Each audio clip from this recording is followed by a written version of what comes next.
Hi, this is Zach Neal from Zach's Traders Cafe with a look at some bulletin board hero stocks on Friday the 8th of July. Starting off with Aminex, where we've seen the recovery of this 1.2 pence former February to May support. Bull trap, rather bear trap below it for the June, and then an unfilled gap to the upside back above it, which is an exhaustion feature. The message at the moment really is that while we're above 1.2 pence, we could head up to the top of this broadening triangle as high as 2.1 pence over the next couple of months. Be cautious on the shares, maybe wait for recent 1.4 pence resistance to break, but it looks as though the dirty work has been done as far as a decent reversal here over the next or the near term. Next up is Beowulf Mining, and here rather volatile to say the least, but again another exhaustion gap reversal here from below the 3.5 pence level, filled it and then back up again, and actually now threatening the 200-day moving average just around the 4.5 pence level. Rising trend channel here from November, and weekly close above the 200-day line at 4.44 pence exactly would or should take the shares back up towards the top of the range, 7 to 8 pence over the next couple of months. Stop loss back below the 50-day moving average in the floor of the channel at just under 4 pence at the moment. Good RSI rebound at the neutral 50 level as well. Berkeley Energy is next, and here we've got classic slow burn move to the upside. In fact, it really started as long ago as the middle of March with that push through the 50-day moving average. That's the blue line there, now at 33 pence. Haven't really fallen below that since, just had a touch there in June. Progression here is within a rising trend channel from as long ago as the end of October, and the upper parallel of the channel as high as 50 pence, so that gives us a decent upside from current levels after the bull flag breakout that we've seen through 39.5 pence. View at the moment is at least while we're above, let's say 36.5 pence, which is last month's intraday peak, 50 pence is on over the next 4 to 6 weeks, even though the shares are currently very overbought. Any dips back towards the mid-30s currently regarded as a buying opportunity, but that does seem quite unlikely. Next up, yet another gold stock, Conroy Gold Resources.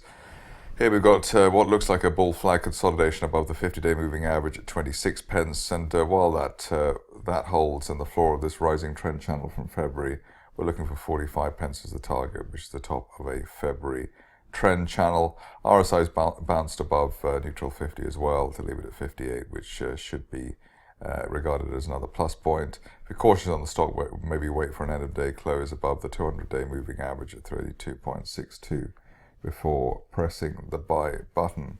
Kolar Gold is next, and looked at this quite recently, but the unfilled gap to the upside through the 50-day moving average is one of the best signals around. That was at 1.28 pence, the blue line.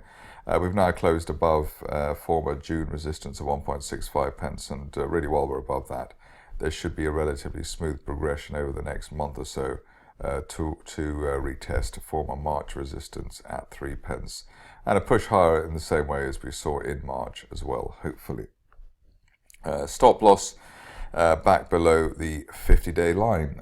Next up is a stock which I haven't looked at very much at all in the recent past, but Autek Resources. We had a little gap down in last month, and then we filled that gap yesterday around the 0.02 pence and closed above the 50-day moving average. That's 0.029.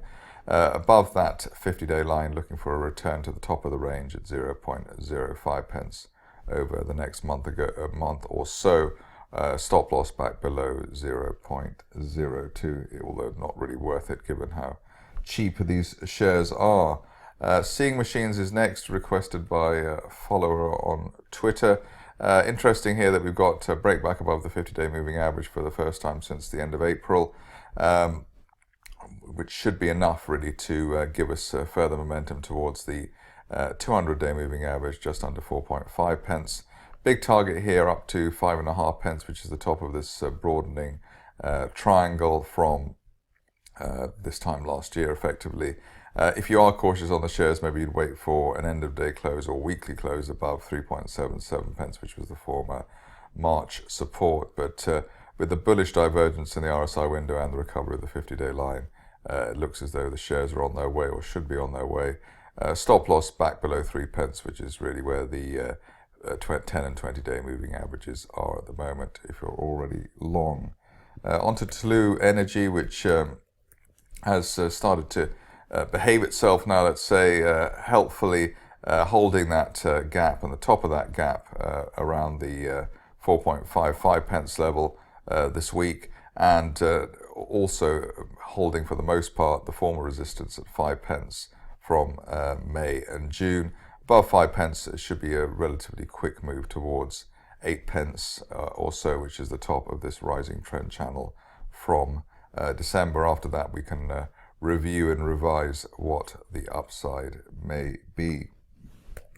Finishing off with the stock which has been rather difficult in the recent past, Tertiary Minerals, but it looks like we've got a decent base here at and above the 1 pence level, and really well we're holding above yesterday's intraday low 1.25 pence and the floor of this rising trend channel from the beginning of the year. The target looks like a retest of March resistance at 2.5 pence plus over the next month or so.